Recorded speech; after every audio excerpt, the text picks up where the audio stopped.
Welcome to the Tech Egg. Don't get scrambled. Enjoy the video. You start by preparing the village and your site. Make sure a bell and a villager with a bed are present so raids can spawn.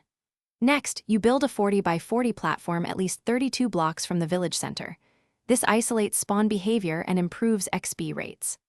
Once done, collect materials, lots of blocks, trapdoors, slabs, water buckets, and a name tag for the captain, and mark spawn paths so you can funnel pillagers reliably.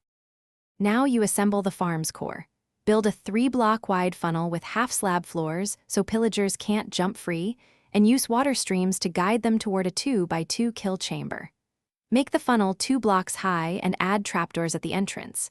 Villagers perceive trapdoors as full blocks, forcing pillagers to fall. Once the water channels are aligned, add a short drop or a controlled crusher so mobs arrive at a consistent location for safe finishing and loot collection.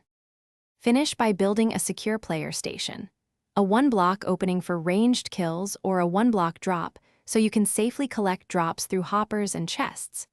Make sure hoppers are covered by slabs to stop zombies and prevent item loss.